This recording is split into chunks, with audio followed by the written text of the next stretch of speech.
Assalamualaikum warahmatullahi wabarakatuh.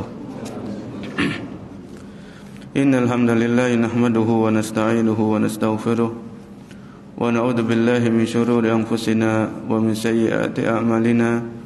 May yahdihillahu fala mudilla lahu wa may yudlil fala hadiya lahu. Asyhadu an la ilaha illallah wahdahu la syarika lahu wa asyhadu anna Muhammadan abduhu wa rasuluh. Ya ayyuhalladzina amanu taqullaha haqqa tuqatih wa la tamutunna illa wa antum muslimun.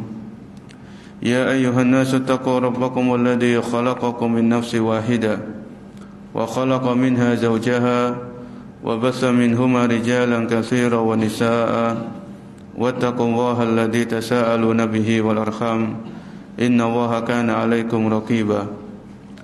Ya ayyuhalladzina amanu taqullaha wa qulu qawlan sadida yuslih lakum a'malakum wa yaghfir lakum dhunubakum wa may yuti'illaha wa rasulahu faqad faza fawzan 'azima. Amma ba'du, fa inna astaqal hadithi kitabullah wa khairul huda hudan nabiyyi sallallahu alaihi wasallam wa syarrul umuri muhdatsatuha wa kullu muhdatsatin bid'ah wa kullu bid'atin dhalalah wa kullu dhalalatin finnar. Para hadirin yang dimuliakan Allah Subhanahu wa taala, alhamdulillah pada pagi hari ini kita masih diberikan kemudahan, diberikan taufik dan pertolongan oleh Allah Subhanahu wa taala untuk melangkahkan kaki kita di tempat yang mulia ini dalam rangka salat berjamaah dan dilanjutkan dengan menuntut ilmu syar'i. Semoga Allah Subhanahu wa taala menganugerahkan kepada kita ilmu yang bermanfaat dan menjauhkan kita dari ilmu yang tidak bermanfaat. Kita melanjutkan pembahasan dari kitab Syama'ilun Nabi sallallahu alaihi wasallam karya Al-Imam At-Tirmizi rahimahullahu taala, yaitu sebuah kitab yang mengkaji atau membahas tentang ciri-ciri fisik, ciri-ciri kepribadian dan akhlak Rasul sallallahu alaihi wasallam.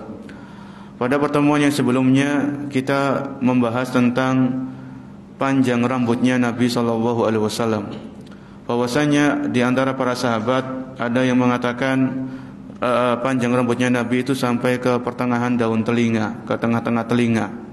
Ada yang mengatakan para sahabat yaitu rambutnya Nabi itu sampai ke daun telinga. Ya, ada yang mengatakan sampai menjulur ke bahu. Ini sesuai keadaan masing-masing ketika sahabat tersebut melihat panjang rambutnya Nabi alaihi salatu wassalam. Ini yang sudah kita bahas. Kemudian yang sudah kita bahas juga pada pertemuan sebelumnya, bahwasanya Rasul sallallahu alaihi wasallam itu sangat perhatian dengan rambut beliau.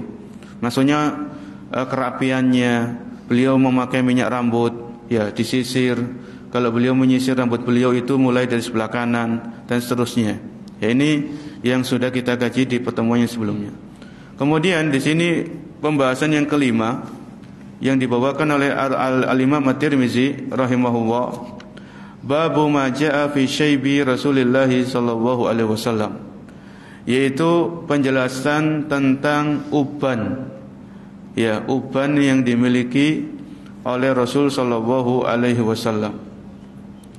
Beliau mengatakan hadal bab nadirul abwab allati qablahu muta'alliqun bi sifatin nabiy sallallahu alaihi wasallam al-khalqiyyah. Bab ini adalah penjelasan, masih berkaitan dengan penjelasan-penjelasan sebelumnya, yaitu masih berkaitan dengan penampilan fisik dari Rasul sallallahu alaihi wasallam. Ya.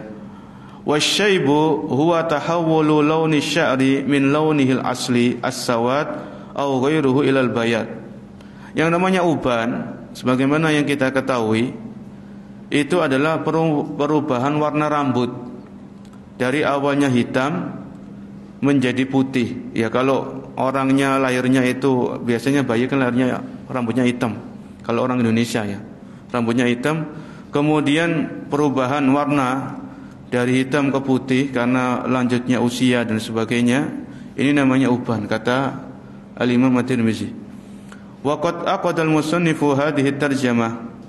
Kata Syekh Abdul Razak, wa qad aqada al-musannifu hadhihi tarjamah li bayani ma yata'allaqu bi syaibi Rasulillah sallallahu alaihi wasallam.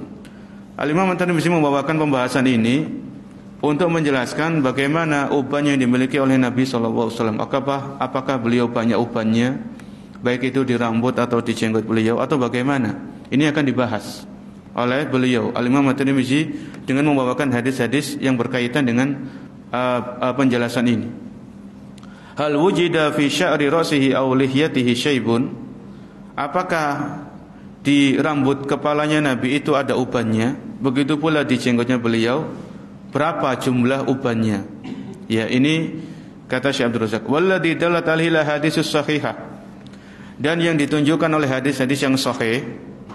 Wa qad saqal musannifu ba'daha, dan Al-Imam Tirmizi sudah menjelaskan beberapa hadis tersebut dalam pembahasan ini. Anna syaibal ladzi wujida fi sya'ri Rasulillah sallallahu alaihi wasallam syai'un yasirun jiddan. Bahwasanya uban yang dimiliki oleh Rasul sallallahu alaihi wasallam sangat sedikit jumlahnya. Ya. Jadi tidak banyak, kata Syekh Abdul Razak sebelum beliau menjelaskan hadis-hadis yang dibawakan oleh Al-Imam At-Tirmizi. Wa nubadun qalilatun fi salasati mawadi'. Ya. Dan itu pun jumlahnya sedikit, tersebar di beberapa tempat. Asyara ilaiha Anas radhiyallahu anhu, yang disebutkan oleh Anas bin Malik radhiyallahu anhu, haitsu qala lam yakhtadib Rasulullah sallallahu alaihi wasallam. Rasulullah sallallahu alaihi wasallam itu tidak pernah menyemir rambutnya, kata Anas bin Malik radhiyallahu anhu. Inna makanal bayat fi anfaqatihi. Ya. Sesungguhnya warna putih di rambut beliau itu ada di bagian bawah bibir. Jadi bawah bibir itu rambut yang tumbuh itu ada warna putihnya, kata Anas bin Malik. Wa fis sundugoin, dan di pelipis. Wa fir ra'si nubatun, dan di rambut kepala itu ada uban-uban yang sedikit. Ya. Kemudian di sini hadis yang ke-37, urutan hadis yang dibawakan oleh Al-Imam At-Tirmizi. Hadatsana Muhammad ibnu Bashar qala akhbarana Abu Dawud qala akhbarana Hammam an Qatadah qala qultu li Anas bin Malik. Dari Qatadah, aku berkata kepada Anas bin Malik, hal khadaba Rasulullah sallallahu alaihi wasallam? Ya, apakah Rasul sallallahu alaihi wasallam itu pernah menyemir rambut beliau, maksudnya menyemir uban beliau? Kata Anas, qala lam yablugh dzalika. Tidak sampai Rasulullah itu menyemir rambutnya, ya, menyemir ubannya, kata Anas bin Malik. Inna ma kana syaiban fi sudghaihi. Beliau ada beberapa helai rambut yang beruban di bagian pelipis. Ya. Walakin Abu Bakr radhiyallahu anhu khadaba bil khinna'i wal katam.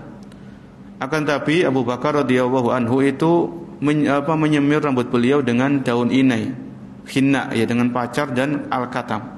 Ya. Jadi menurut Anas bin Malik radhiyallahu anhu, Rasul sallallahu alaihi wasallam itu memiliki uban yang sedikit, dan itu pun beliau tidak menyemirnya, tidak disemir oleh Nabi sallallahu alaihi wasallam.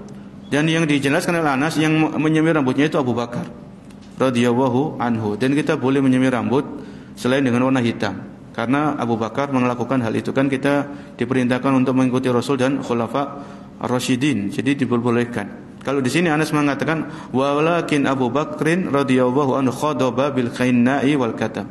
Akan tapi Abu Bakar radhiyallahu anhu itu menyemir rambut beliau dengan daun khinna, ya, dengan daun inai, yaitu semacam pacar yang berwarna merah, kemerah-merahan, wal katam. Ya. Ini hadis yang ke 37. Di sini Syekh Abdul Razak menjelaskan, fal khinna'u yughayyiru syaiba ilal khumrah. Yang namanya khinna, atau kalau terjemahannya itu pacar atau daun inai, ya, itu merubah warna rambut menjadi kemerah-merahan atau warna merah, ya. Wal katam yughayyiru ila sawad. Adapun katam ini merubah warna rambut jadi hitam. Ya, jadi kalau rambut itu dipakai khinna sama katam ini nanti akan kemerah-merahan, tapi enggak merah kayak merah warnanya merah darah, ya, bukan, tapi kemerah-merahan, tapi juga masih ada hitam-hitamnya, ya. Jadi ini tidak termasuk yang dilarang, ya. Kemudian beliau fa idza jama'a bainahuma bi an yad'a qadran minal khinna'i wa qadran minal katam. Kalau dicampur antara khinna sama katam ini, kama warada fi hadzal hadis wa ghairihi taghayyara launu syab ila launin wasatin baina sawad wal khumra. Jadi rambut itu akan ada warna merah-merahnya dan ada hitam-hitamnya. Jadi enggak jadi hitam. Jadi kalau uban itu enggak disisir jadi hitam, tidak, tapi ada warna merah-merahnya. Fala yakunu aswadu khalisan, sehingga tidak hitam pekat. Wa qad warada nahyu an tahyir bis sawad, dan telah ada larangan menyemir rambut dengan warna hitam. Ya, kata Syekh Abdul Razak. Wala yakunu kadzalika ahmar sarfan wa inna ma yakunu baina dzalika. Wa fi hadzal hadisi nafa Anas radhiyallahu an yakuna an-nabiy sallallahu alaihi wasallam qad khadaba sya'ra ra'sihi aw lihiyatihi. Maka dalam hadis ini Anas bin Malik menjelaskan bahwasanya Rasul sallallahu alaihi wasallam itu tidak pernah menyemir rambutnya, tidak pernah menyemir uban yang ada di rambut kepala atau di jenggot beliau, kata Anas bin Malik. Wa sata'til isyarat ila khilafis sahabat, maka dalam hal ini nanti akan ada khilaf di antara para sahabat, ya. Karena ada riwayat-riwayat yang lain yang mengatakan Rasulullah itu menyemir rambutnya, menyemir ubannya, ya. Ini hadis ke-37. Hadis nomor 38, hadatsana Ishaq ibn Mansur wa Yahya ibn Musa qala hadatsana Abdul Razzaq an Ma'mar an Sabit an Anas qala ma adatu fi ra'si Rasulillah sallallahu alaihi wasallam wa lihiyatihi illa arba'ata asyrata sya'ratan bayda. Ya. Kata ini hadis ke-38, ini riwayat Anas bin Malik radhiyallahu anhu. Ya. Ma adatu fi ra'si Rasulillah sallallahu alaihi wasallam, tidaklah aku menghitung, ya, rambut yang berwarna putih di rambut kepalanya Nabi dan di jenggotnya beliau, kecuali ada 14 helai rambut yang berwarna putih. Ya, ini menurut pengamatan Anas bin Malik, kan beliau orang yang dekat sama Nabi, jadi pembantunya Nabi, ya, sering bersama Nabi. Jadi ketika Anas bergaul dengan Nabi, melihat rambut-rambutnya Nabi, itu kurang lebih dalam perhitungan Anas bin Malik, baik yang di rambut kepala atau di jenggot, itu yang berwarna putih kurang lebih 14 helai. Arba'a asyrata sya'ratan bayda. 14 helai rambut yang berwarna putih. Ya, jadi ubannya Nabi itu tidak banyak. Tidak banyak. Kemudian di sini Syekh Abdul Razak memberikan penjelasan atau komentar, wa fi hadzal hadisi, dalam hadis ini yukhbiru Anasun radhiyallahu anhu syaiba alladhi wujida fi sya'ri rasihi sallallahu alaihi wasallam wa lihiyatihi syai'un yasirun jiddan. Dalam hadis ini Anas bin Malik mengabarkan bahwasanya uban yang terdapat di rambut kepala Nabi alaihi salatu wasallam atau di jenggot beliau itu uban yang sedikit sekali. Mungkin jumlahnya hanya sampai berapa tadi? Arba'a asyrata sya'ratan, 14 saja, 14 helai kurang lebih lah, kata Anas bin Malik. Ya. Wajah fi sahihain, adapun dalam riwayat Bukhari dan Muslim, ini kan riwayat Tirmizi tadi, riwayat Imam Tirmizi. Adapun dalam riwayat Bukhari dan Muslim dari jalan Rabi'ah bin Abi Abdurrahman dari Anas bin Malik. Ya. Dari sahabat yang sama, dari Anas bin Malik, cuman riwayatnya riwayat Bukhari Muslim. Apa dalam riwayat tersebut, redaksi tersebut, tawaffahu wa laysa fi ra'sihi wa lihiyatihi ishruna sya'ratan bayda. La yablughu adadu syayb alladhi kana fi ra'si Rasulillah sallallahu alaihi wasallam lihiyati 20 sya'ratan wa hadzal adadu yu'tabaru adadan yasiran jiddan. Ya. Walihada qala Anas fi ma taqaddam lam yablughu dzalika lam yablughu adaduhu haja ila khidab likillatihi. Jadi dalam riwayat Bukhari dan Muslim masih dari sahabat yang sama, yaitu Anas bin Malik, ketika Rasulullah sallallahu alaihi wasallam ini wafat, beliau meninggal dunia usia berapa? 63 tahun.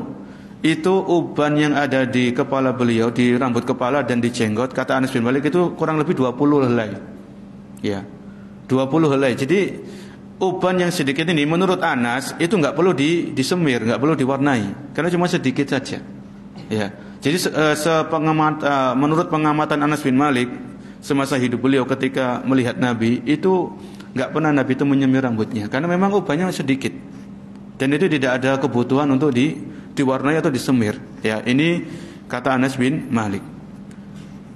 Kemudian hadis yang ke-39, Haddatsana Muhammad ibn al-Musanna qala akhbarana Abu Dawud qala haddatsana Syu'bah an Simak ibn Harbin qala sami'tu Jabir ibn Samurah wa qad su'ila an syaibi Rasulillah sallallahu alaihi wasallam.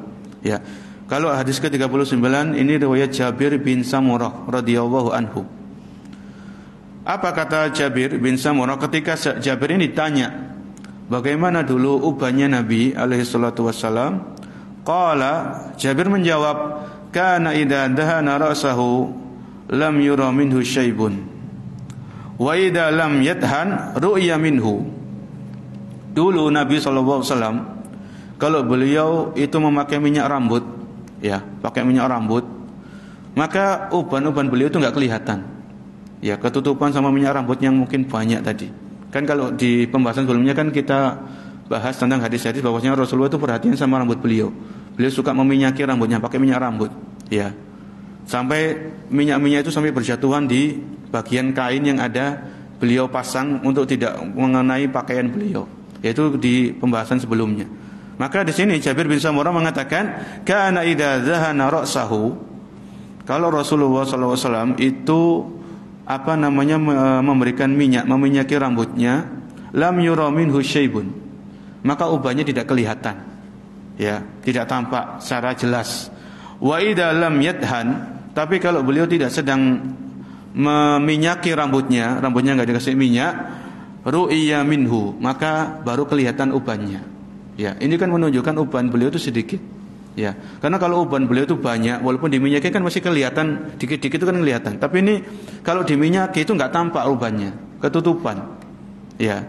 Tapi kalau beliau enggak sedang memakai minyak rambut, maka baru tampak. Ya, riwayat ini, riwayat Jabir bin Samurah itu menguatkan riwayatnya Anas bin Malik tadi bahwasanya uban beliau itu sedikit. Ya, uban beliau itu sebenarnya sedikit. Hadis yang ke-40, Al-Imam At-Tirmidzi mengatakan haddatsana Muhammad ibnu Amr ibnu Walid Al-Kindi Al-Kufi qala haddatsana Yahya ibnu Adam an Syarik an Ubaidillah bin Umar an Nafi an Abdullah bin Umar. Kalau hadis 40 ini riwayat Abdullah bin Umar radhiyallahu anhuma. Qala Abdullah bin Umar mengatakan innama kana syaibu Rasulillah sallallahu alaihi wasallam nahwan min 20 sya'ratan bayda. Abdullah bin Umar mengatakan sesungguhnya uban yang dimiliki oleh Rasul sallallahu alaihi wasallam itu kurang lebih 20 helai rambut berwarna putih. Ya. Ini riwayat atau penuturan Abdullah bin Umar, seperti persis yang diriwayatkan oleh Anas bin Malik. Ya, radhiyallahu anhum. Ini tadi 20 helai rambut, 20 helai rambut yang berwarna putih. Ya, 20 helai kan enggak banyak. Tidak banyak jumlahnya. Hadis yang ke-41, Al-Imam At-Tirmidzi mengatakan haddatsana Abu Quraib Muhammad bin Ala qala haddatsana Muawiyah bin Hisham an Syaiban an Abi Ishaq an Ikrimah an Ibnu Abbas qala Abu Bakrin. Ya. Ini Abu Bakar radhiyallahu anhu mengatakan, ya Rasulullah. Jadi suatu saat Abu Bakar ini bertemu Nabi sallallahu alaihi wasallam. Abu Bakar melihat di rambut kepala Nabi itu sudah tumbuh uban. Ya Rasulullah. Maka Abu Bakar mengatakan kepada Nabi, ya Rasulullah, qad syibta, rambut Anda telah beruban. Ya, ini kata Abu Bakar. Apa penuturan Nabi? Apa jawaban Nabi? Qala syayyabatni hudun wal waqi'atu wal mursalatu wa amma yatasaalun wa idza syamsu kuwirat. Yang membuat rambutku ini beruban itu adalah ketika aku merenungi, mentadabburi ayat-ayat Al-Qur'an yang ada di surat Hud, di surat Al-Waqi'ah, di surat Al-Mursalat, di surat An-Naba yaitu amma yatasaalun, dan di surat At-Takwir yaitu wa idza syamsu kuwirat. Karena surat-surat tersebut intinya tentang hari kiamat, hari kebangkitan, hari pembalasan. Itu yang membuat rambutnya Nabi itu berubah menjadi berwarna putih. Yang dipikirkan oleh Nabi sallallahu alaihi wasallam yaitu kejadian-kejadian nanti di hari kiamat yang dahsyat dan lain sebagainya. Ini hadis 41. Nanti ada riwayat-riwayat yang lain. Haddatsana Sufyan bin Waqi'. Nanti akan dijelaskan oleh Syekh Abdul Razak tentang hadis-hadis ini. Hadis ke-42, Al-Imam At-Tirmidzi mengatakan haddatsana Sufyan bin Waqi'. Qala haddatsana Muhammad ibnu Bishrin an Ali bin Saleh an Nabi Ishaq an Nabi Juhaifa qalu ya Rasulullah. Para sahabat mengatakan, naraka qad syibta, kami telah melihat bahwasanya rambut Anda telah beruban. Ya, jawaban Nabi mengatakan, qad sayyabatni Hudun wa akhawatuha. Yang membuatku rambutku beruban itu adalah surat Hud dan surat-surat yang semisalnya. Ya. Ini yang dikeluarkan oleh Al-Imam At-Tirmizi rahimahullahu taala. Ada yang mengatakan, kalau kita lihat di footnote catatan kaki yang disebutkan oleh Syekh Abdul Razak, para ulama berbeda pendapat tentang kesahihan hadis ini. Ya, kesahihan hadis ini, tapi maknanya benar. Maknanya itu benar. Cuman kesahihannya ini diperselisihkan. Tapi Syekh Abdul Razak memberikan penjelasan, asy-syahid min al-hadisaini qauluhu, ya. Yang jadi penguat dari redaksi hadis ini bahwasanya Nabi sallallahu alaihi wasallam itu mengakui bahwasanya beliau itu sudah tumbuh ubannya. Karena para sahabat mengatakan, ya Rasulullah, rambut Anda telah tumbuh uban. Akhirnya beliau mengatakan, uban yang tumbuh di rambutku ini karena begini. Ya. Ketika Nabi mengatakan sayyabatni Hudun, yang membuatku rambut beruban ini ketika aku membaca, merenungi, mentadabburi, yaitu surat Hud, ya, wal waqiah dan surat al-waqiah. Kemudian surat al-mursal, al-waqiah ini kan yang dibaca imam tadi, surat al-waqiah kalau salah ya. Wal waqiah, surat al-waqiah. Surat al-mursalat, amma yatasaalun, surat an-naba, wa idza syamsu kuwirat, dan surat at-takwir, idza syamsu kuwirat. Ya. Wa qauluhu sallallahu alaihi wasallam sayyabatni Hudun wa akhawatuha. Ya. Dalam riwayat yang lain, yang membuatku rambut beruban ini, tumbuh beruban adalah surat Hud dan surat-surat yang semisal dengannya. Ai akhawatuha min suril Quran allati fiha dzikrul ahwal yaumil qiyamati wa syada'idihi. Kata Syekh Abdul Razak, maksudnya surat Hud dan surat-surat yang semisalnya, yaitu surat-surat yang di situ Allah menyebutkan tentang kejadian-kejadian yang terjadi di hari kiamat. Ya, kejadian-kejadian, peristiwa-peristiwa yang akan terjadi di hari kiamat yang Allah sebutkan dan jelaskan dalam Al-Qur'an. Ini yang membuat Nabi itu berpikir. Ya. Nabi memikirkan bukan hanya diri beliau tapi memikirkan umatnya sallallahu alaihi wasallam. Ini diberikan oleh Nabi alaihi salatu wasallam. Ya. Fa hadhihi suwarul malkuratu fiha wasfun li ahwali dalikal yaum. Syekh Abdul Razak hafidhahu mengatakan, surat-surat yang disebutkan oleh Nabi, surat Hud, surat Waqiah, Al-Mursalat, An-Naba, At-Takwir, itu surat-surat yang di dalamnya disebutkan keadaan-keadaan hari kiamat. Ya. Walidzalika jaa anin Nabi sallallahu alaihi wasallam. Oleh karena itu dalam riwayat yang lain, dalam hadis yang lain, Nabi mengatakan, Nabi bersabda, man sarrahu an yangdura ila yaumil qiyamati ka'annahu ra'yu ainin. Barang siapa yang ingin mendapatkan gambaran yang terjadi nanti di hari kiamat seolah-olah dia melihat dengan mata kepalanya, falyaqra, kata Nabi, hendaklah dia membaca firman Allah, idza syamsu kuwirat. Ya. Kemudian wa idza samaa'un fatarat wa idza samaa'un syaqqat. Jadi 3 surat ini di juz 30 kan ya. Surat apa namanya? At-Takwir, surat Al-Infitar, sama surat apa? Al-Insyiqaq. Ya. Idza syamsu kuwirat, apabila langit itu terbelah. Kuwir, atau apabila langit itu digulung. Wa idza samaa'un fatarat, apabila langit itu terbelah. Idza samaa'un fatarat. Idza samaa'un syaqqat, sama apabila langit itu terbelah. Ya. Jadi 3 surat ini, kata Syekh Abdul Razak, li anna hadhihi suwara tasifu tilkal ahwal wasyada'id al-'azimata allati sayalqaha an-nasu fi dalikal yaum. 3 surat tadi dan surat-surat yang semisal semakna dengannya, ya, At-Takwir, Al-Infitar, Al-Insyiqaq, ini surat-surat yang di situ Allah Subhanahu wa taala menjelaskan kejadian-kejadian yang agung, yang dahsyat yang akan dihadapi seluruh umat manusia, ya, di hari kiamat, ya, di hari kiamat. Fasyaibul yasirul ladzi wujida fi syar'i, kata Syekh Abdul Razak, uban yang sedikit yang dimiliki oleh Nabi di bagian rambut kepala beliau dan di jenggot beliau, lam yakun lihtimamin bi umuri dunya. Itu bukan karena Nabi itu memikirkan kehidupan dunianya, tidak. Ya. Jadi Nabi itu tidak terlalu memikirkan kehidupan dunia beliau. Kan kita tahu sendiri, rumahnya Nabi itu berapa sih luasnya? Kan enggak luas-luas banget, sekian sampai sekian, kan kecil para jemaah. Cukup untuk beliau dan Aisyah. Kalau kita lihat di riwayat-riwayat itu kan, di sebelahnya Masjid Nabawi. Itu kamarnya Aisyah, itu rumahnya Nabi. Ya. Jadi Nabi SAW itu tidak terlalu memikirkan masalah dunia. Kan kalau pernah ada riwayat itu Umar radhiyallahu anhu kan pernah berkunjung ke rumahnya Nabi. Ketika itu Nabi SAW tidur di atas tikar. Kalau bahasa kita kan kloso para jemaah. Ya.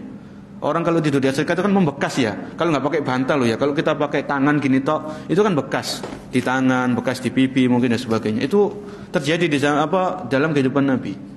Ya. Ya Rasulullah, Anda tidur di atas kayak tikar, sedangkan Raja Persia, Raja Romawi tidur di atas tempat-tempat yang enak. Ya Umar, atardo lahum fid dunya walana fil akhirah. Bagi mereka kenikmatan dunia, bagi kita kenikmatan akhirat. Jadi dalam hal ini kata Syekh Abdul Razak, uban yang tumbuh di bagian kepalanya Nabi, di bagian jenggotnya beliau itu bukan karena beliau memikirkan urusan-urusan duniawi, kehidupan dunia, kenikmatan dunia, bagaimana hidup enak, itu tidak dipikirkan oleh Nabi alaihi salatu wasallam. Ya. Au fawati masalihiha au ta'alluqin biha, atau ketergantungan dengan kehidupan dunia. Au rahbatin fil masjid bin, atau mencari tambahan-tambahan kehidupan dunia. Au nahwi dzalika mimma huwal halul ladzi ladaka sinin minan nasi mimman yahsulu lahu syai' bi hadzal sabab. Bal kana ihtimaman li amril akhirah. Tapi uban yang beliau miliki itu karena beliau memikirkan akan kehidupan akhirat. Ya, di antaranya adalah kejadian-kejadian yang terjadi di hari kiamat. Ya. Maka di sini hendaknya seorang muslim, ya, seorang muslimah, orang yang beriman, ya, kita tetap dalam artian kan kita manusia, ya, kita bukan nabi dan bukan rasul, kita memikirkan kehidupan dunia, tapi jangan lupa memikirkan nanti nasib kita di akhirat bagaimana ketika terjadi hari kiamat, ketika seseorang lari dari istrinya, lari dari anaknya, lari dari ibu dan bapaknya. Setiap orang memikirkan dirinya masing-masing. Itu yang perlu kita perhatikan juga, nasib kita nanti bagaimana. Ya, amalan kita sudah cukup atau tidak. Ya, jangan-jangan dosa kita lebih banyak daripada amal soleh yang kita kerjakan. Ini yang kita pikirkan. Ya, apalagi kalau kita membaca Al-Quran, kita melewati surat-surat tadi, surat Al-Waqi'ah, Al-Mursalat, An-Naba, sambil kita renungi. Ya, kalau yang belum bisa bahasa Arab, baca terjemahannya, baca tafsirnya, atau ikut kajian tafsir. Ya, ini penting. Kalau kita sholat berjamaah, kita di belakang imam, imamnya lagi baca At-Takwir, baca Al-Infitor, atau baca Al-Insyiqaq, sambil kita renungi.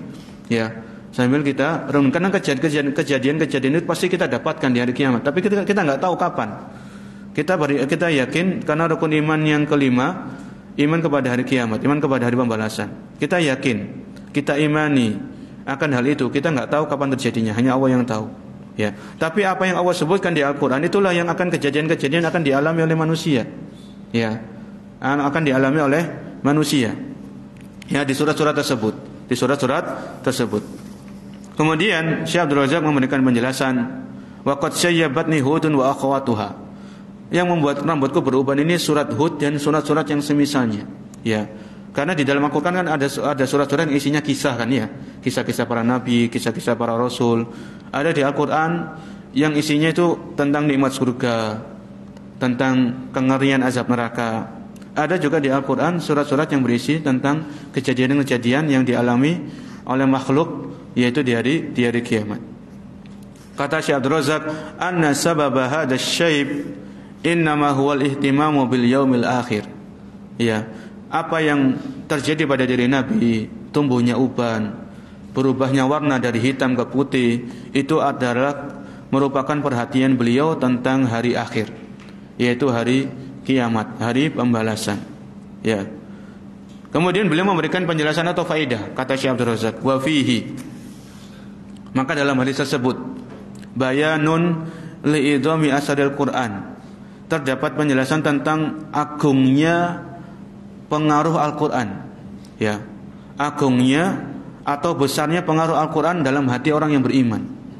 Ya, wa kibari manfaatihi liman tadabbarahu, dan manfaatnya yang luar biasa bagi orang-orang yang mau mentadaburinya. Ya, jadi baca Al-Quran itu jangan berhenti membaca. Kita yakin dapat pahala, 1 huruf 10 pahala. Itu Kita tahu semuanya akan hal itu. Tapi jangan puas di situ. Ya, jangan puas atau berhenti di situ. Tadabbur. Maksudnya tadabbur ya kita baca terjemahannya, baca tafsirnya. Ya, syukur-syukur bisa ikut kajian tafsir. Ya, banyak kajian-kajian tafsir, kajian tafsir Ibnu Katsir, kajian tafsir As-Sa'di misalnya, ikuti. Ya, sempatkan untuk ikuti. Karena insyaallah di antara hal-hal yang bisa menguatkan keimanan, kan iman, keyakinan Ahlussunnah wal Jamaah, iman bisa apa? Bisa bertambah kuat dan bisa melemah, kan gitu. Keyakinan Ahlussunnah wal Jamaah sesuai dengan Al-Qur'an dan hadis. Iman itu bisa bertambah kuat dengan mentadabburi Al-Qur'an. Dengan mentadabburi Al-Qur'an. Oleh karenanya tidak heran kalau ada di antara para salaf, orang-orang soleh sebelum kita, mereka salat malam, salat tahajud itu satu ayat diulang-ulang. Bahkan sampai datangnya waktu subuh. Maksudnya setelah baca Al-Fatihah, baca satu ayat tok, diulang-ulang, kemudian rukuk. Kemudian ya rukuk, i'tidal, sujud, kemudian rakaat kedua baca Al-Fatihah, baca ayat itu lagi, diulang-ulang terus. Ya, dan itu sambil menangis, sambil mentadabburi. Dan itu sah-sah saja. Orang habis Al-Fatihah baca satu ayat, ya, dia ulang-ulang karena dia mentadabburinya, dia merenungi maknanya dan lain sebagainya, ya. Sampai datangnya waktu subuh. Ada riwayat-riwayat seperti itu kalau kita baca kisah-kisah tentang tahajudnya para salaf, orang-orang soleh sebelum kita.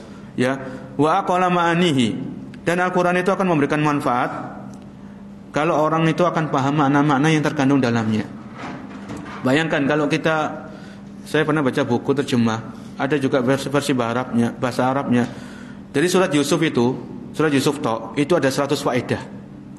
100 pelajaran dari surat Yusuf. Ini surat Yusuf, belum surat-surat yang lain. Belum surat-surat yang lain. Yaitu karya Syekh Shalih Munajjid kalau salah, atau siapa gitu.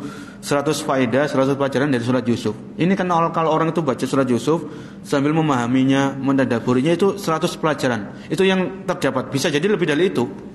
Ya, bisa jadi lebih dari itu. Lebih dari 100 dari surat Yusuf itu sendiri.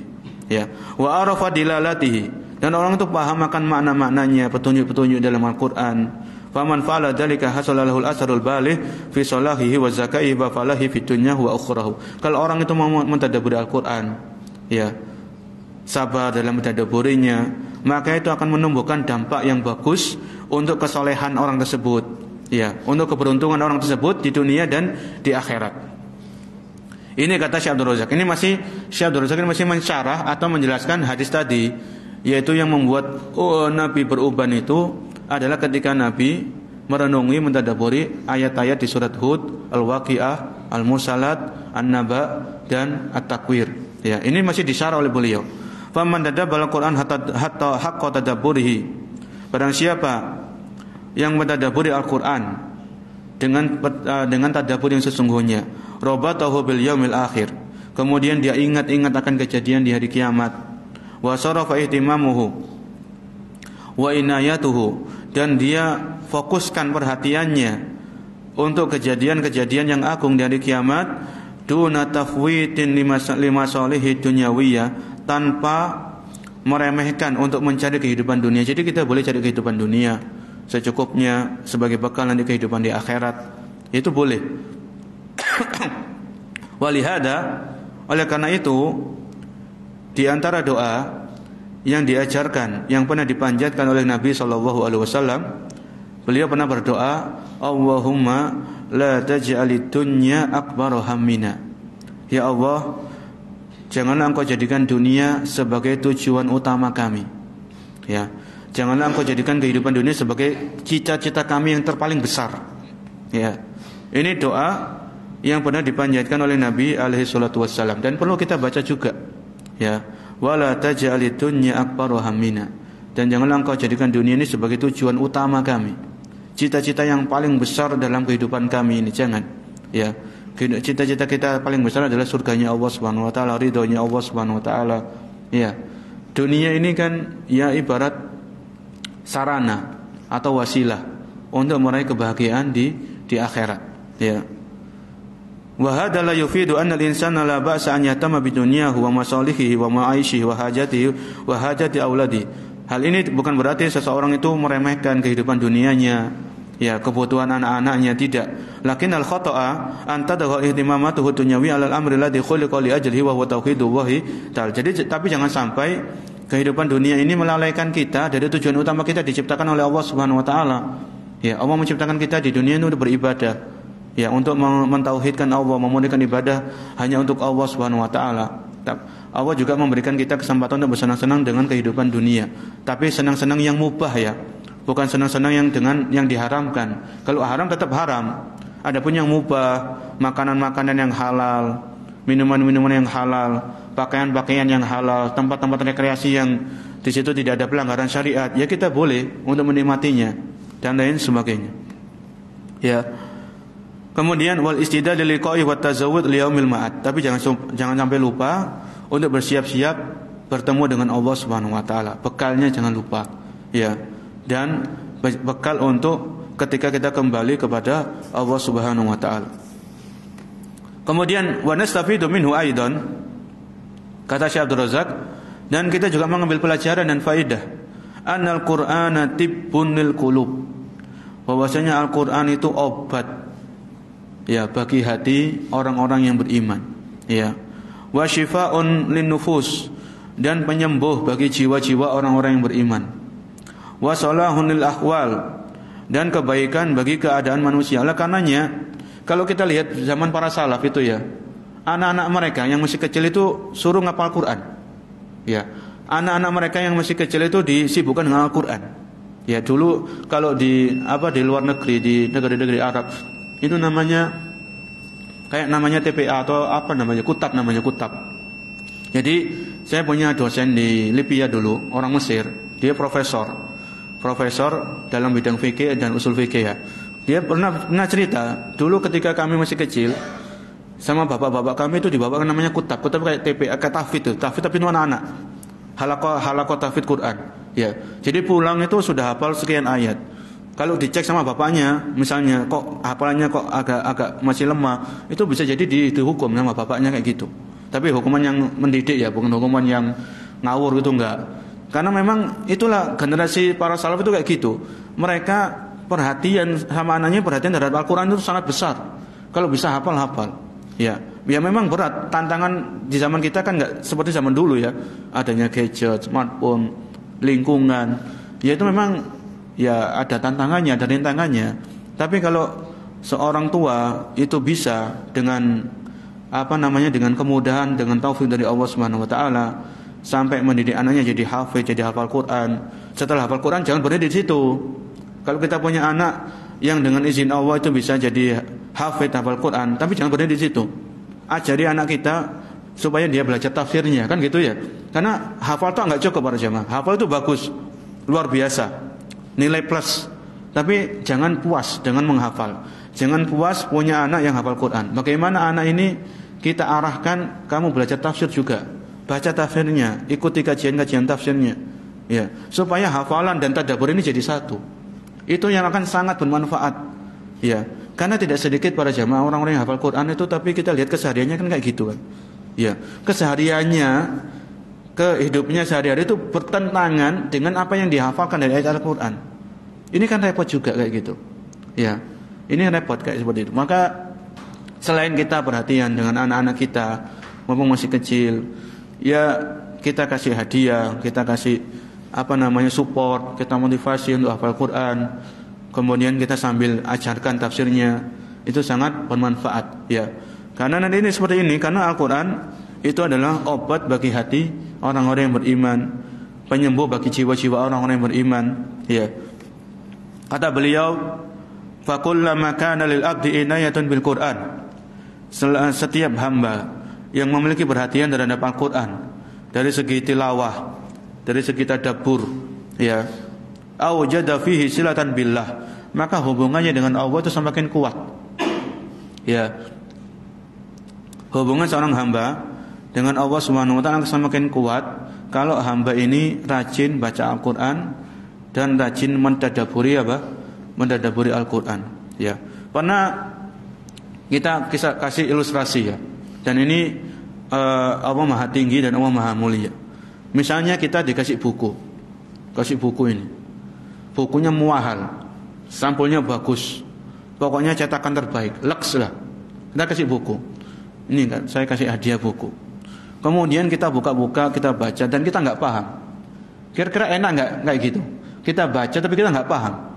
Walaupun bukunya mahal, bukunya penulisnya ternama, ya terkenal, bahkan bestseller bukunya, tapi kita baca kita nggak paham, kan nggak enak kan? Ya, ini bukunya manusia, buku buatan manusia. Bagaimana dengan firman Allah, kalamullah, Al-Quran? Kita baca kita nggak paham, ya kurang nikmat para jemaah. Tetap kita dapat pahala, ya ketika baca Al-Quran, tapi kenikmatan itu akan terasa betul-betul bagi orang-orang yang paham isi Al-Quran tadi. Ya, oleh karenanya kalau sholat malam, ya kalau sholat malam kan ada yang sampai nangis-nangis gitu kan ya. Itu bukan melulu karena nadanya imam yang bagus, ya. Tapi lebih dari itu kalau orang dia mungkin sudah belajar bahasa Arab dan dia paham tafsir atau penjelasan dari ayat yang dibaca oleh imam, itu yang membuat dia nangis. Ya, membuat dia nangis ketika sholat.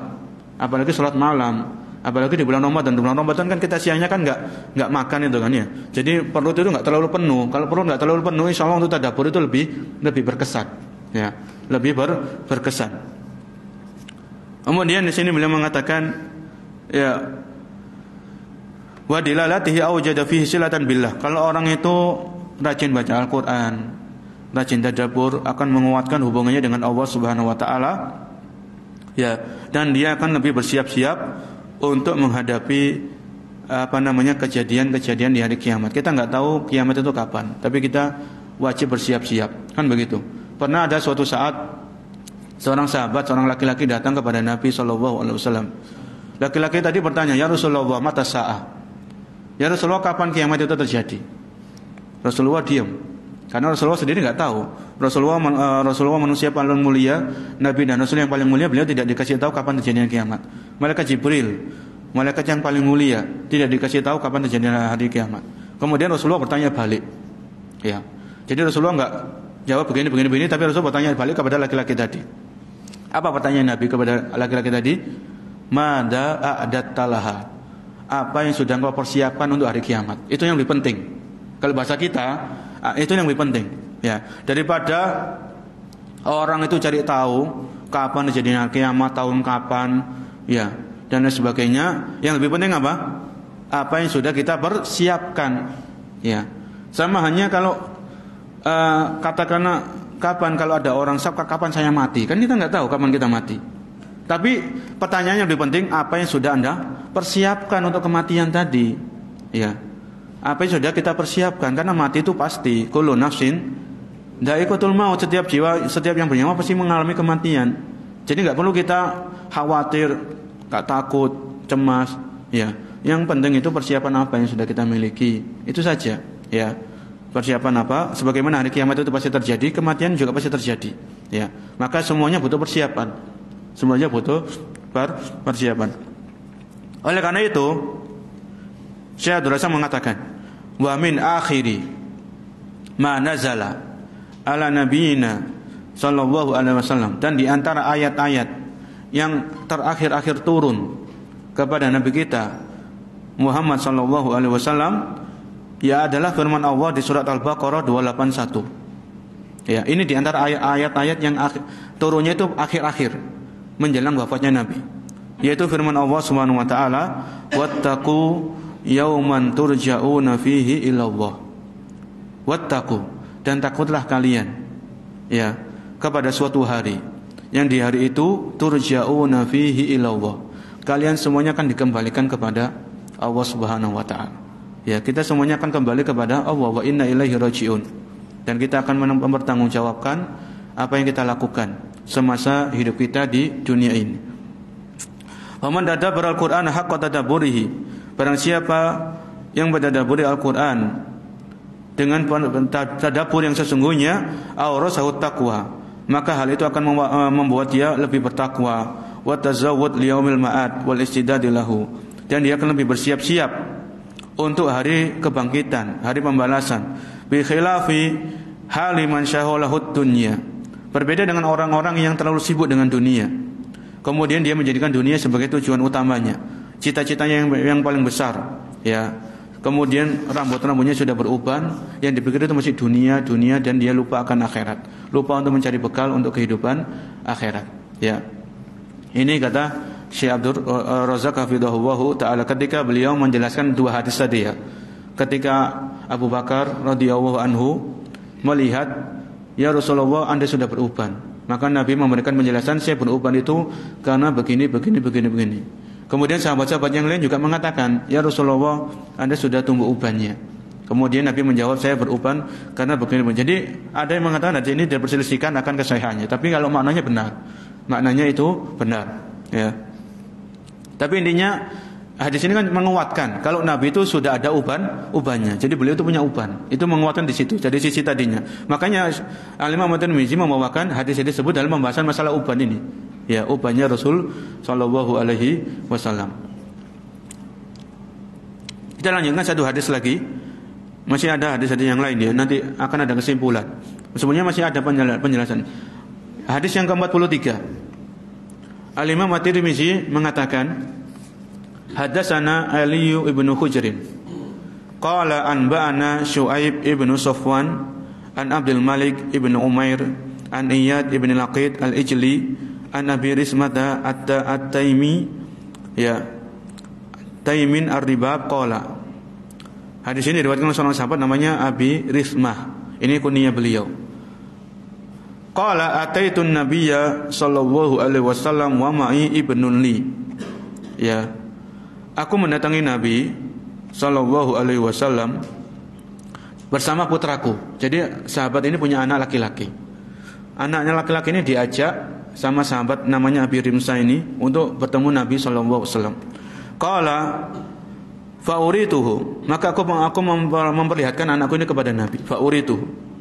Faqultu lamma ra'aituhu, kemudian Nabi berkata kepadaku, aku berkata kepada putraku, hada nabiyullah, ini adalah nabi utusan Allah Subhanahu wa taala. Jadi sahabat tadi mengenalkan anaknya terhadap Nabi. Ini hada nabiyullah, ini adalah nabinya, nabi utusan Allah Subhanahu wa taala. Ya. Wa alaihi saubani akhdarani. Waktu itu Nabi memakai baju yang berwarna hijau. Ya. Walahu sya'run qad alahu syaibu wa syaibuhu ahmar. Dan waktu itu beliau memiliki rambut, ya, yang dimana rambut itu atau uban, memiliki uban dan ubannya itu berwarna merah. Ya, ini nanti akan terjadi khilaf di kalangan para sahabat. Karena sahabat ini dari Abi Rimsa itu melihat ubannya Nabi berwarna merah. Ini menunjukkan uban beliau itu disemir. Padahal di riwayat sebelumnya Anas bin Malik sama Jabir bin Samurah itu mereka melihat rambut ubannya Nabi masih berwarna putih, enggak pernah disemir. Ya, nanti akan ada penjelasan bagaimana mengumpulkan hadis-hadis tersebut. Ya, ini tadi berkaitan dengan apa yang disampaikan oleh Abi Rimsa, bahwasanya Abi Rimsa itu beliau melihat di bagian kepala, rambut kepala Nabi itu sudah ditumbuhi uban, wa syaibuhu ahmar. Ya, dan uban beliau itu berwarna kemerah-merahan. Ya, berwarna kemerah-merahan. Karena masih ada hubungannya kita hadis ke-44 hadatsana Ahmad bin Mani. Ada hubungannya dengan hadis 43 ini. Kalau kita bisa nanti repot, ya. Hadatsana Suraij ibnu Nu'man qala hadatsana Hammad bin Salamah an Simak bin Harbin qala qila li Jabir bin Samurah. Dikatakan kepada Jabir bin Samurah radhiyallahu anhu, akana fi ra'si Rasulillah sallallahu alaihi wasallam syaibun.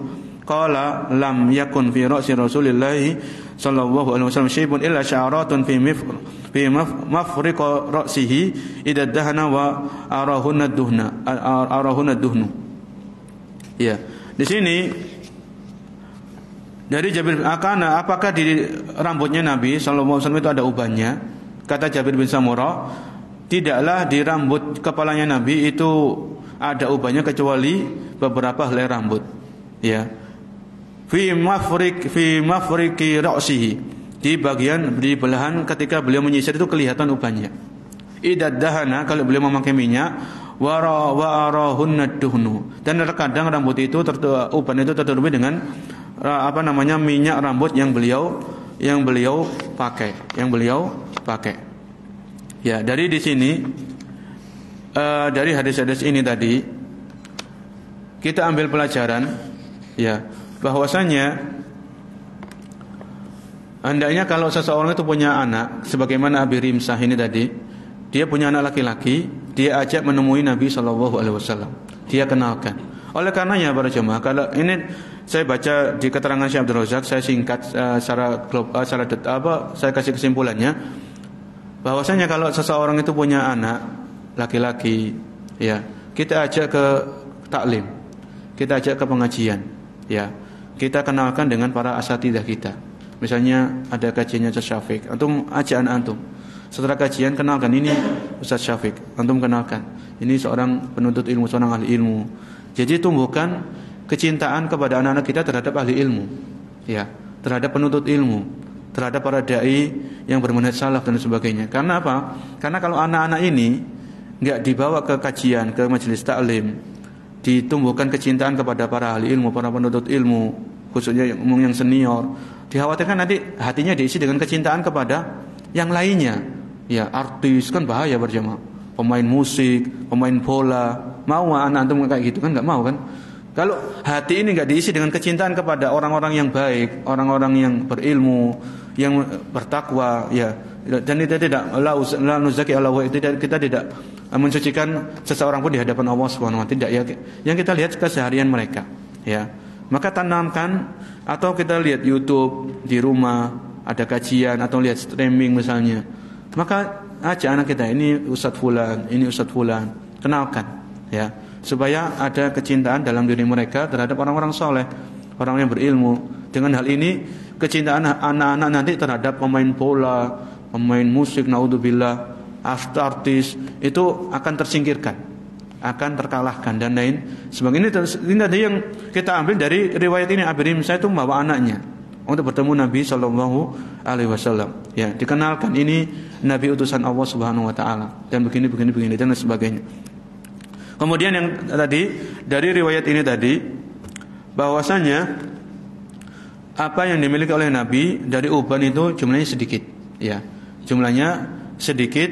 Itu ada riwayat yang mengatakan 14 helai, tapi ketika Nabi wafat, beliau meninggal dunia itu sampai 20 helai rambut, ya, 20 helai rambut. Nanti khilaf antara para sahabat, ada yang mengatakan beliau menyemir, ada yang mengatakan beliau tidak menyemir. Itu akan nanti dibahas di pembahasan yang ke-6 ternyata.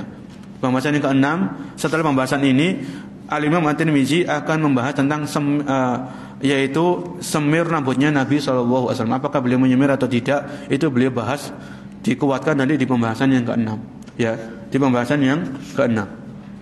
Kemudian kita tutup pembahasan ini dengan firman Allah Subhanahu wa taala. Ini tidak disebutkan dalam buku ini, bahwasanya uban para jamaah itu adalah peringatan dari Allah Subhanahu wa taala kepada manusia, ya, peringatan. Jadi kalau sudah beruban itu jauh kakean pola, kalau bahasa kita itu, ya, wis uban wis kakean. Kalau bahasa kita kan jauh kakean pola, jauh kakean, wis ojo sing aneh-aneh lah, ya. Tapi bukan berarti orang yang beruban itu mati duluan, tidak. Banyak anak muda yang belum beruban juga mati banyak kok, ya. Kita perhatikan surat Fatir ayat 37. Nanti antum bisa simak, bisa cek surat Fatir ayat 37, ya. Allah berfirman, wa hum yastarikhuna fiha. Ketika orang-orang yang di neraka dijebloskan ke neraka, mereka teriak-teriak. Mereka teriak-teriak, enggak kuat, diazab, mereka minta keluar. Itu penghuni neraka. Rabbana akhrijna na'mal salihan ghairal ladzi kunna na'mal. Wahai Allah, wahai Tuhan kami, keluarkan kami dari neraka ini, ya, supaya kita na'mal salihan ghairal ladzi kunna na'mal, supaya kita bisa beramal soleh, berbeda dengan amal-amal yang kita kerjakan dulu di dunia. Orang-orang penghuni neraka ini mengakui kesalahan mereka. Apa? Disebutkan dalam ayat awalam nu'ammirkum ma yatadakkaru fihi man tadakkara. Bukankah kami, yaitu Allah mengatakan, bukankah kami telah memberikan umur kepada kalian, umur yang panjang, ya, sampai awalam nu'ammirkum ma yatadakkaru fihi man tadakkara. Bukankah kami telah memberikan kepada kalian umur yang panjang, yang hendaknya orang itu mau bisa mengambil pelajaran, bagi orang yang mau mengambil pelajaran. Kemudian apa kata Allah? Wa ja'akumun nadhir, dan telah datang pemberi peringatan kepada kalian, ya. Fadzuqu famalidz zalimin min nasir. Dalam ayat ini Al-Fatih 37 Allah mengatakan wa ja'akumun nadhir, dan telah datang peringatan kepada kalian. Di antara tafsir para ulama seperti tafsirnya Ibnu Abbas, ya, tafsirnya Qatadah, ya, Ikrimah. Kalau kita lihat tafsir Ibnu Katsir tentang ayat ini, nanti bisa kalau punya terjemahan tafsir Ibnu Katsir, cek Fatir 37, di situ ada pendapat Ibnu Abbas yang dimaksud dengan peringatan di sini waja'akumun nadir adalah uban. Ya. Waja'akumun nadir, jadi uban ini peringatan khususnya bagi orang-orang yang beriman, ya. Jangan sampai kita tidak bisa mengambil peringatan tadi. Ya, kalau mungkin dulu kita banyak maksiat, ya kita perbaiki diri kita. Kalau kita sudah banyak amal solehnya, ya tambah, istiqomahkan sampai malaikat maut datang untuk mengambil nyawa yang ada di dalam tubuh kita. Ini yang bisa kita sampaikan. Ya, kita tutup tadi dengan surat Fatir ayat 37. Semoga pembahasan ini bisa kita ambil pelajaran-pelajarannya dari hadis-hadis yang dibawakan oleh Imam Tirmizi berkaitan dengan ubannya Nabi sallallahu alaihi wasallam. Kurang lebihnya kami mohon maaf sebesar-besarnya. Kita akhiri subhanakallah wa bihamdika asyhadu an la ilaha illa anta astaghfiruka wa atubu ilaik. Assalamualaikum warahmatullahi wabarakatuh.